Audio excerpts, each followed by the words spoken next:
Ini adalah cara trading breakout dengan menggunakan support resistance yang lebih advance. Stay tune!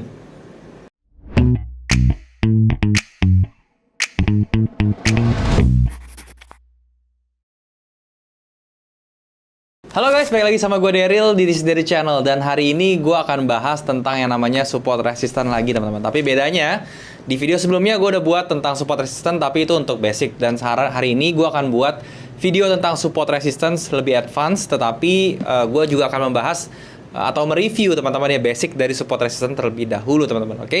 Tetapi sebelum gue mulai, gue mau ngingetin buat kalian yang belum punya broker, kalian bisa cek yang namanya OctaFX. Linknya sudah gue taruh di description di bawah. Kalian bisa cek link tersebut, kemudian daftar menggunakan link tersebut, dan melakukan deposit dengan menggunakan kode promo untuk mendapatkan bonus deposit teman-teman, oke? Dan hari ini kita akan bahas tentang yang namanya support resistance. Gue mau jelasin dulu teman-teman ya, support resistance itu merupakan tools ya yang paling populer untuk orang yang baru mulai trading maupun orang yang sudah berpengalaman dalam trading ya. Pasti kalian sudah pernah dengar istilah yang namanya support resistance. Kalau misalnya kalian belum dengar nih yang namanya support resistance, lebih baik kalian jangan trading dulu ya. Kalian cari tahu dulu tentang support resistance, karena support resistance itu adalah hal yang paling dasar, hal yang paling fundamental, yang paling prinsipal dalam technical analysis. Kalau misalnya kalian sampai belum tahu itu, ya hati-hati gitu, karena kalian pasti akan terperosok atau terjeblos ketika kalian trading di dunia forex maupun di saham, teman-teman. Oke? Nah, support resistance, gue akan review dulu ya secara singkat basicnya ya. Support itu adalah suatu area level tahanan, bukan area teman-teman, satu level harga yang sifatnya itu menahan supaya harga itu tidak bergerak lebih jauh ke bawah teman-teman. Jadi intinya support itu adalah tahanan harga supaya dia nggak ke bawah gitu ya. Jadi dipercaya ketika dia kena ke level tersebut, harganya akan mantul dan kembali bergerak ke atas. Itu adalah support. Dan kemudian kalau resistance itu adalah kebalikannya. Kalau misalnya tadi support tahanan bawah, berarti resistance itu adalah tahanan atas. Jadi suatu level harga yang mencegah harga itu untuk bergerak jauh, lebih jauh ke atas teman-teman. Oke, itu yang dinamakan dengan resistance. Oke teman-teman, supaya lebih jelasnya lagi, kalian bisa langsung lihat ke monitor. Gue akan jelasin tentang support resistance itu secara visual, biar kalian bisa mengerti tentang basic dari support resistance dulu ya. Jadi sebelum ke advance, gue mau jelasin yang basicnya dulu teman-teman. Jadi gini loh, gue akan jelasin tentang support ya dan resistance. Kalian bisa lihat langsung teman-teman ya di layar resistance. Oke. Dan ini untuk mempersingkat, gue akan singkat menjadi SR aja, SNR atau SR. Ini kalau misalnya kalian nanti ke depannya lihat tulisan SR, berarti artinya adalah support resistance ya. Bentuknya teman-teman, secara bentuk ya, ini gue kasih pergerakan, misalnya harga berbentuknya range seperti ini teman-teman ya. Yang namanya support resistance adalah kita tinggal garisin bawah ya, dan garisin atas. Ini kan ada satu level harga nih teman-teman ya, yang gue gambar ini level harga nih ya. Level harga. Oke. Ini juga level harga. Ya. Yang namanya resistance itu berarti dia itu satu level harga ini yang mencegah harga ini untuk bergerak ke atas lagi lebih jauh, sehingga ini bisa dibilang sebagai resistance. Ya. Jadi resistance itu adalah garis yang di atas ini teman-teman, yang menjaga supaya harganya itu tetap di dalam range ini ya. Jadi dia nggak ke atas terus gitu ya. Sedangkan kalau support ini yang bawahnya ini teman-teman ya, sehingga dia tidak menahan harga ya, sehingga dia harga itu nggak bergerak ke bawah, nggak lanjut ke bawah. Jadi dia tuh sampai level ini dipantulin lagi ke atas teman-teman. Ini dinamakan dengan support. Jadi kalau buat teman-teman yang baru mulai, yang awam ya, gampangnya nih teman-teman ya, kalian kalau mau ingat gampangnya itu adalah ingat aja kalau resistance itu sebagai atap ya, atap rumah lah kayak gitu ya. Sebagai atap, kalau misalnya support itu sebagai floor atau lantai ya, lantai. Jadi kan kalau sesuai dengan fungsinya teman-teman ya, kalau misalnya atap itu kan dia batas atas gitu lah ya. Kalau misalnya support itu atau lantai itu kan itu batas bawah. Jadi kalian lebih mudah untuk mengingatnya teman-teman. Seperti itu, oke? Nah, kemudian itu adalah basicnya teman-teman ya. Jadi seperti itu. Kemudian sekarang kalau gitu, kalau di advance-nya gue mau ngasih tahu tentang gimana nih ya. Jadi yang gue mau bahas SR di sini adalah yang pertama teman-teman ya, yang kalian harus tahu itu adalah how to entry-nya teman-teman ya. How to entry, ini yang penting ya. Gimana cara entry-nya menggunakan support resistance ya. Ini ada dua teman-teman ya, kalian bisa pakai breakout atau buy on dip ya, atau sell on high. Oke, ini ya teman-teman ya. Kalian tinggal pilih dua ya. Kalian kalau misalnya support resistance itu pilihannya cuma dua. Kalian mau beli pada saat dia break support resistannya, atau kalian mau beli pada saat dia kena level supportnya, kalian buy. Terus kalau dia kena resistance-nya, kalian sell. Itu pilihannya cuma itu aja, sesimpel itu. Kemudian yang kedua adalah kalian harus bisa mendetek yang namanya longevity-nya ya, atau kadaluarsa. Oke. Ya, jadi intinya di longevity atau kadaluarsa ini kita bahas apa tentang support resistance. Gue pengen kasih tahu ke kalian seberapa lama suatu support itu bisa bertahan. Apakah semakin banyak di retest dia semakin kuat atau sebaliknya gitu ya. Dan ini banyak misconception nih teman-teman di sini nih, banyak orang yang salah mengerti. Oke. Dan yang ketiga ya, gue mau jelasin tentang build up. Ya. Nah, build up ini adalah tingkat advance teman-teman ya. Jadi kalian harus mengerti dulu tentang basicnya SR itu atau support resistance itu, baru kalian bisa mengerti tentang build up yang terjadi di support dan resistance. Oke. Jadi ini adalah 3 hal yang mau gue bahas gitu ya. Dan di sini gue akan menyelipin lah ya 1A bonus lah ya teman-teman, yaitu adalah major minor ya, major minor dari SR. Ini kalian harus paham juga. Ternyata support resistance itu nggak cuman support atau resistance doang, tapi ternyata di support resistance itu ada yang namanya support major, support minor gitu, oke? Nah, sekarang gue akan jelasin yang pertama dulu teman-teman ya. Mungkin gue akan sebutin dari major minor dulu deh. Ini di video sebelumnya gue sudah bahas sebenarnya kayaknya sih ya. Cuman gue akan jelasin lagi secara singkat di sini supaya kalian bisa ngikuti video ini dan bisa ngikutin sampai advance-nya tuh ngeflow-nya enak gitu ya. Jadi yang pertama, major support. Major support resistance. Itu ciri-cirinya apa sih? Gimana sih Bang yang bisa dibilang sebagai major support atau major resistance? Nah, ini aja gampangnya adalah SR yang reject-nya ya, atau mantulin harga lah kasarnya gitu ya, bahasa awamnya itu mantulin harganya paling signifikan. Oke, signifikan. Maksudnya paling signifikan gimana Bang? Oke, gue kasih contoh. Misalnya ini ada level support teman-teman ya. Ada harga bergerak, tek, maju. Nah, kena nih area supportnya, jebret gitu ya. Dia mantulinnya cuman range-nya segini misalnya ini. Seret gitu ya. Range-nya misalnya 40 pips. Oke ya. Versus ada support ya, turun. Begitu kena level supportnya, dia mantulin harganya teman-teman ya. Wow banget. Bisa sampai 150 pips. Nah, ini mantulinnya cuma 40 pips yang sebelah kiri. Yang sebelah kanan mantulinnya 150 pips. Lebih besar mana pipsnya? Tentu yang sebelah kanan lebih besar. Oleh karena itu, lebih signifikan mana yang mantulinnya? Ya tentu lebih signifikan yang 150 pips. Dan karena dia lebih signifikan ya, maka support yang sebelah sini itu adalah support yang major dibandingkan dengan support yang sebelah kiri teman-teman ya. Jadi intinya kalau major support itu atau major resistance ya, ini kan karena gua contohnya support ya, tapi ini resistance juga sama aja. Intinya kalau resistance ya dia mantulin juga jauh juga gitu ya. Intinya SR yang mantulinnya itu jauh, paling jauh, itu bisa dikategorikan sebagai support resistance yang sifatnya major atau yang kuat teman-teman, atau yang strong gitu ya. Dan kemudian kalau yang minor gimana? Ya minor tentunya ya, itu tadi di contoh tadi yang gue tulis itu udah ada contohnya sebenarnya. Yang minor itu pantulannya nggak terlalu signifikan ya, dia turun ya. Sini dia mantul nih, kena di sini dia mantul set terus dia baru 30 pips ya.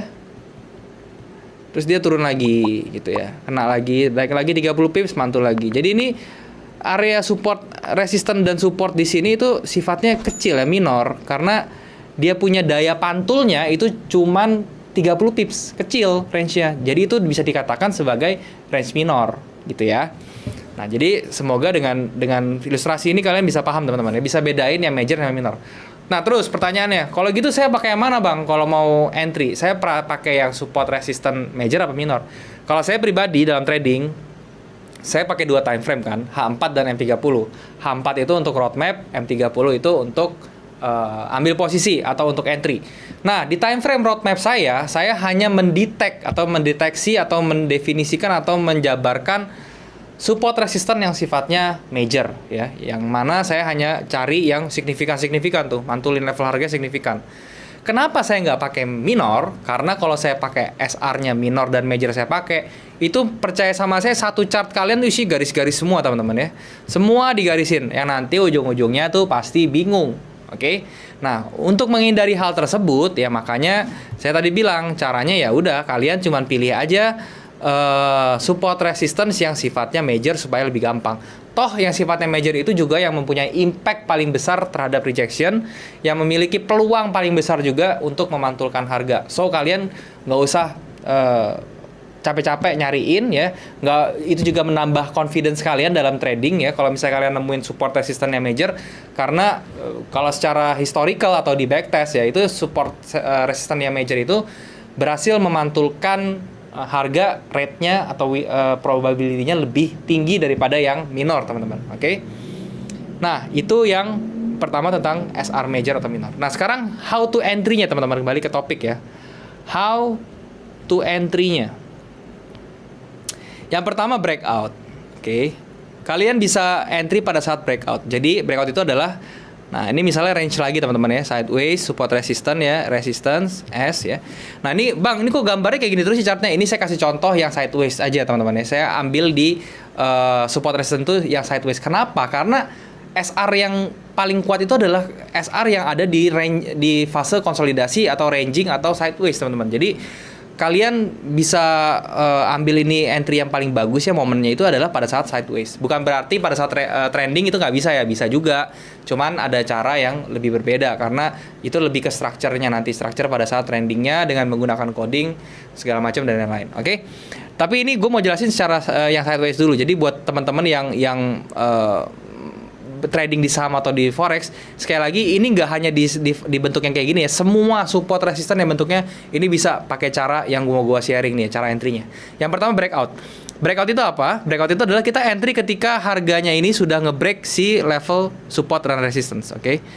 Tapi breakout ini nggak sesimpel itu anak muda gitu ya. Jadi nggak sesimpel dia break kita entry gitu. Nggak semudah itu Lorenzo maksud saya. Kenapa jadi telenovela? Ya intinya gitu ya, nggak semudah itu, nggak semudah yang dibayangkan gitu ya. Cuman intinya pada saat breakout itu kita entry. Nah itu maksudnya adalah breakout entry pada saat dia break supportnya kita entry. Tapi ada beberapa syarat yang harus kalian tahu ya, yang untuk mendukung breaknya ini valid atau enggak. Yang pertama adalah kalian harus make sure ini tidak false break. Tidak false break. Wah gimana caranya bang? Gimana bang? Emang ada caranya? Sebenarnya caranya nggak ada, cuman ada cara untuk meminimalisir resiko tersebut. Yang pertama gue kasih tau caranya ya. Kalian lihat candle yang break ya, candle yang break, SR-nya harus candle Marubozu atau nah, ini pokoknya harus Marubozu atau kalau nama lainnya full body candle ya, full body candle FBC. Oke. Harus full body candle. Jadi pada saat dia break dia harus di break sama candle yang kayak gini nih, yang bentuknya range-nya besar terus candle-nya bodinya gede. Ya, ini kalau bearish tentunya ini warnanya merah ya, harus bearish candle. Kalau misalnya dia break ke bawah ya. Kalau dia breaknya ke atas ya, yaitu berarti ini harus bullish candle. Itu udah wajib ya. Jadi itu lihat ya, breaknya harus dengan candle Marubozu. Kalau candle breaknya udah Marubozu ya, itu kemungkinan besar dia akan lanjut teman, nggak akan false break gitu ya. Itu memperkecil resiko. Yang kedua ya, ini kan yang pertama tadi caranya. Yang kedua teman-teman ya, gua hapus lagi. Oke. Nah yang kedua teman-teman, caranya itu adalah kalian harus lihat ya, 3-5 candle bertahan di bawah support ketika dia break. Oke, jadi abis break nih teman-teman ya. Teman-teman perhatiin di sini, ini 3 candle bisa bertahan kan nih, 3-5 candle bertahan di bawah level ini terus, nggak boleh ke atas ini teman-teman ya. Candle-nya nggak boleh lebih ke atas. Kalau misalnya dia bisa bertahan berarti kemungkinan besar dia akan lanjut ke bawah gitu. Itu gampangnya teman-teman ya. Ini di resistan juga sama ya, perhatiin ini caranya seperti itu. Nah, ketika kalian sudah bisa make sure seperti itu, sudah bisa make sure dua hal ini, kalian bisa yang namanya entry pada saat breakout. Jadi itu entry breakoutnya memperkecil kemungkinan kalian kena tipu teman-teman ya. Kena tipu candle yang seolah-olah break terus dia false break. Itu caranya adalah memperkecil kemungkinan seperti itu. Oke? Itu adalah cara yang pertama ya, breakout. Nah, sekarang cara yang kedua tadi adalah buy on weakness ya. Jadi atau sell on strength. Ini bahasa yang paling sering didengar ya. Atau buy on dip atau sell on high, sama aja. Oke, buy on weakness sama sell on strength itu sama. Jadi ini apa? Intinya gini, kalau misalnya ada pergerakan harga seperti ini, teman-teman ya. Ini kalian akan buy di sini di bawah pada saat kena support ya, atau kalian akan sell di atas ketika dia kena resistance. Intinya kayak gitu ya. Itu cara untuk entry-nya juga. Nah, yang harus diperhatikan pada saat menggunakan cara ini adalah cuman satu, dan ini sangat simpel teman-teman. Kalian harus make sure pada saat kena di sini ya, jangan beli pada saat cuman candle, ada satu candle begitu di harga turun, candle-nya aja kena level supportnya, kalian langsung beli gitu, langsung buy. Nah, itu salah, karena pada saat kalian langsung buy ini belum ada jaminan dia akan langsung belok ke atas, bisa aja dia tembus breakout ke bawah. Nah, terus gimana cara konfirmasinya bang? Konfirmasinya adalah kalian tunggu ini jadi swing teman-teman ya. Swing itu yang terpenting ya. Jadi swing itu yang terpenting. Kalian harus tunggu swing di sini, swing low. Ketika swing low jadi, kalian ke atas. Nggak ngerti yang namanya swing? Kalian lihat video gue sebelumnya, gue udah jelasin tentang swing. Kalian cari aja di playlist gue atau di video gue sudah sharing banyak tentang yang namanya swing ya. Dan gue juga udah buat video khususnya juga tentang swing. Kalau kalian mau sell di on high gitu ya, kalian harus tunggu yang namanya swing high. Oke, kalian swing high jadi baru kalian bisa sell. Jangan sekali-sekali kalian ketika candlenya nyampe di atas, baru kena aja nih candle belum bikin swing, kalian udah sell. Itu ada kemungkinan kalian akan diseret ke atas ya. Jadi namanya spekulasi gitu, bukan konfirmasi. Tapi kalau misalnya kalian menunggu yang namanya swing, itu kalian jadi namanya konfirmasi gitu ya. Seperti itu teman-teman ya. Nah, itu dari segi entry-nya teman-teman ya. Nah, sekarang yang kedua gue mau ngasih tahu tentang kadaluarsa gitu ya. Kadaluarsa SR. Ini kapan SR ini kadaluarsa? Jawabannya adalah SR itu yang terutama yang major ya teman-teman ya. Itu tidak pernah kadaluarsa gitu ya. Jadi intinya kalau misalnya sekali suatu level harga itu terbentuk, suatu level support resistance itu terbentuk, yang terutama major ya, itu akan bisa dipakai sampai seterusnya teman-teman. Kalau misalnya kalian tarik ke depan, kalian akan lihat area tersebut, level tersebut akan selalu membuat reaksi dalam harga. Kalian boleh backtest, kalian boleh cek di chart kalian sendiri, membuktikan bahwa omongan gue bener gitu ya. Jadi nggak ada kadaluarsanya nih. Yang ada itu adalah powernya habis ya, untuk temporary, waktunya temporary. Maksudnya gimana? Misalnya gini, ini ada range gitu ya, ada support resistance. Di sini resistance-nya, misalnya kita berbicara resistance lah ya, jangan support terus. Resistance-nya udah dites berkali-kali nih, 1, 2, yang di sini misalnya kena lagi 3. Nah, terus di sini lagi 1 lagi 4 gitu ya. Udah 4 kali di retest. Banyak orang yang salah kaprah ya, ketika dia sudah banyak retest begini, oh berarti support resistance-nya udah baik retest nggak tembus-tembus, dia makin kuat. Banyak yang berpikiran seperti itu, tapi itu salah teman-teman ya. Semakin banyak support atau resistance yang dites, teman-teman yang di-retest seperti ini ya, itu powernya akan semakin turun. Jadi kemungkinan yang kelima di sini ya, ini akan selesai. Ya, ini support ini dia akan selesai semua dan dia akan di-break gitu ya. Nah, pada saat di break ini, apakah artinya ini support, ini level resistance ini, yang major ini misalnya, ini major ya, ini akan sudah selesai gitu? Ya enggak. Ketika dia di break, resistance ini akan menjadi, ini kan resistance tadi, ketika di break dia akan menjadi support. Oke, jadi resistance become support. Resistance yang di break itu akan menjadi support. Begitupun sebaliknya, support yang di break akan selalu menjadi resistance. Itu yang perlu diingat, oke? Jadi ini tidak akan pernah kadaluarsa tadi hubungannya gitu ya. Karena ketika di break ini akan menjadi support di break jadi resistance, ya bolak-baliknya terus. Jadi level ini intinya ini tetap mempengaruhi, akan membuat reaksi dari harga. Entah itu dia menjadi support atau resistance intinya. Intinya dia tidak akan pernah kadaluarsa. Oke, teman-teman, itu yang kedua. Kemudian yang ketiga atau yang terakhir yang mau gue jelasin di sini adalah tentang yang namanya build up ya. Ini adalah yang menjadi main light-nya gue di sini ya. Yang kenapa gue excited banget, gue mau jelasin tentang build up ini. Jadi gini, kalau misalnya kalian mau ambil posisi ya, di sini misalnya harga seperti ini, ya. Nah, ketika kalian sudah tahu suatu level support dan level resistance, terus kalian mau beli, mau memprediksi atau memforecast kapan dia break gitu ya. Nah, ada satu cara yang bisa kalian lakukan, yaitu adalah kalian harus bisa mendetek yang namanya build up. Build up itu apa? Build up itu adalah konsolidasi harga kecil.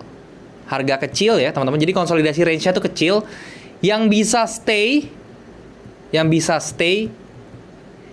di dekat level support atau resistance ya. Jadi dia ada build up kecil nih kayak gini. Kalau misalnya di resistance dia ada build up kecil gini. Nah, konsolidasi kecil. Konsolidasi itu ke dekat-dekat area resistance-nya, teman-teman. Resistance atau support ya. Kalau misalnya dia ke bawah gitu ya. Di bawah sini sih ada build up nih misalnya. Nah, ini build up kecil juga. Ini bisa kemungkinan akan tembus ke bawah. Kalau misalnya build up kecilnya di atas, dia akan tembus ke atas. Seperti itu, oke? Nah, jadi ini gue jelasin lagi sekali lagi dengan gambar, teman-teman ya. Kalian misalnya ketemu nih gambar yang kayak gini nih. Oh, di bawah di sini dia terjadi build up kecil. Nah, kalau terjadi build up kecil seperti ini atau konsolidasi kecil seperti ini, teman-teman, yang namanya build up, ini berarti tendensinya kalau harga ini terjadi di bawah dekat level support ya, dia akan nge-break support tersebut. Jadi kalau muncul si build up ini di dekat level support atau resistance, dia akan nge-break level support atau resistance tersebut. Jadi kalau kayak gini contohnya, dia akan nge-break kemana? Betul ya, dia akan nge-break supportnya yaitu ke bawah gitu ya. Jadi dia akan harganya ke bawah. Nah, ini kalau misalnya kalian track back, teman-teman ya, di chart kalian akan kaget dan kalian akan menemukan setiap break ya di forex ya. Nanti gue tunjukin juga di chart asli. Itu kemungkinan besar akan disertai oleh build up. Oke. Jadi kalian wajib nih memperhatikan ini nih karena ini penting, teman-teman ya. Nah, kalau misalnya terjadi di atas nih ya, build up-nya terjadi di atas. Gitu ya. Ini akan tendensinya akan nge-break ke atas. Oke, teman-teman. Jadi ini adalah hal simple tetapi penting sekali, teman-teman, dan kalian harus bisa paham. Oke. Nah, sekarang gue akan kasih kalian contoh langsung di chartnya. Oke. Nah, di chart ini, teman-teman ya.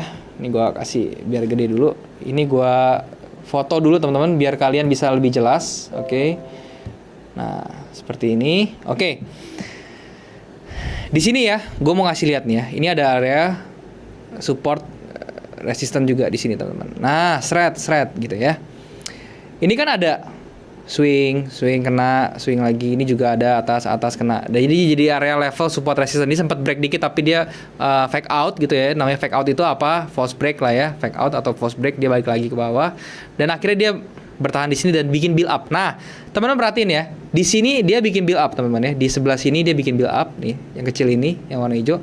Dia build up dulu kecil, baru dia break ke atas, jebret gitu ya. Dan pada saat break dia dari retrace pun dia nggak lebih dari low-nya build up-nya tuh, ya, nggak lebih dari low build up-nya pada saat dia retrace. Jadi ini masih valid, oke? Nah, seperti ini dinamakan build up, teman-teman ya. Jadi ketika kalian melihat hal seperti ini dinamakan build up. Dia kemungkinan besar akan break dan dia akan terus bergerak ke atas, teman-teman. Seperti itu, oke? Jadi itu yang perlu kalian perhatikan, teman-teman. Build up-nya contohnya seperti itu. Ada lagi nggak, Bang, contohnya? Pasti ada ya. Jadi gue cariin ke kalian contohnya, pasti ada. Nah, ini kalian bisa lihat lagi, teman-teman ya. Ini gue dapet contoh lagi ya. Kalian lihat ya, teman-teman. Ini ada area support resistance juga. Minor tapi bentuknya kecil ya. Lihat ya, ini yang kotak ya. Ini ada fake out lagi ya. Ini polanya pun sama ya. Dia itu tadi stabil, tiba-tiba ada fake out satu ya, terus kemudian dia turun. Dan di sini teman-teman lihat ya, ada konsolidasi kecil yang gue linkerin, teman-teman. Ini adalah build up ya. Jadi pergerakan tumpukan harga di sekitar support yang bentuknya itu dia nggak terlalu nggak terlalu deras gitu ya. Dia tumpukan harganya itu kecil sekali, teman-teman. Kalau bisa kalian bisa lihat yang gue linkerin ini ya, dia hanya konsolidasi kecil kemudian dia break. Nah, pada saat break ini dia kemungkinan besar akan terus ke bawah karena ini yang dinamakan adalah build up, teman-teman ya. Build up. Nah, untuk entry-nya gimana, Bang? Kalau kayak gitu, Bang, kalau build up, ya udah pada saat di build up ini kalian entry langsung, nggak usah takut kalian break. Kalian tinggal entry pada saat build up, terus kalian lihat range-nya di atas di berapa untuk stop loss. Biasanya stop loss itu di atas range resistance gitu ya. Tapi kalau misalnya range resistance kejauhan, kalian bisa tarik Fibo dari atas ujung swing high ke bawah, terus kalian cari 0,786-nya. Gitu ya. Kalian bisa stop loss di 0,786-nya menggunakan Fibo. Kalau misalnya nggak ngerti Fibo lagi, kalian bisa lihat video gue sebelumnya karena gue sudah jelasin juga tentang Fibo, teman-teman. Oke? Nah, itu adalah 3 hal penting tentang yang namanya support resistance. Yang pertama tadi adalah dari segi major minornya, kalian harus tahu teman-teman. Dari segi entry-nya, kalian bisa pakai 2, breakout atau pakai buy on weakness atau sell on strength. Kalian bebas. Yang ketiga, kadaluarsa, yang mana support resistance itu tidak pernah kadaluarsa. Hanya temporary, dia powernya itu akan berkurang kalau misalnya sering di retest. Jadi itu jangan sampai salah. Dan yang terakhir ini adalah yang paling penting, build up teman-teman kalian. Kalau bisa, pada saat market membuat konsolidasi range atau sideways, kalian lihat di support atau resistance-nya ada build up atau enggak. Build up itu yang tadi seperti gue jelasin, konsolidasi kecil di dekat area support atau resistance-nya. Kalau ada tendensi dia untuk menjebol atau ngebreak dia punya support atau resistance-nya, itu semakin besar. Jadi itulah hal yang perlu kalian amati atau kalian cermati teman-teman ya. Nah, itu aja sih yang mau gue sharing hari ini. Semoga bisa bermanfaat. Kelihatannya simple teman-teman, tapi percaya sama gue, ini powerful sekali. Kalian bisa coba sendiri, kalian bisa backtest sendiri kalau nggak percaya ya teman-teman ya. Dan kemudian kalian bisa aplikasikan ke trading strategi kalian masing-masing. Oke? Dan gue mau ingetin satu hal lagi buat kalian yang belum punya rekening atau broker teman-teman ya untuk trading akun ya, untuk trading kalian bisa join di OctaFX. Linknya sudah gue taruh di description di bawah. Kalian bisa daftar dengan link tersebut dan kemudian deposit dengan menggunakan kode promo untuk mendapatkan bonus deposit teman-teman. Dan buat kalian yang belum punya grup trading, kalian juga bisa join di grup trading gue yang gue buat di aplikasi Discord. Linknya juga sudah ada di description di bawah. Kalian bisa langsung klik link tersebut dan kita bisa langsung diskusi bareng di sana teman-teman ya. Dan ya sekali lagi mungkin ini simple tapi ini adalah hal yang cukup penting buat gue dan gue mau sharing ke kalian. Kalian semoga bisa dapat sesuatu dan bisa belajar sesuatu dari video ini teman-teman. Sampai sini dulu videonya mungkin teman-teman ya. Sampai bertemu di next video tentunya. Thank you sekali lagi yang sudah menyempatkan diri untuk nonton video ini. Jangan lupa semua orang bisa cuan. Salam sukses. Bye-bye.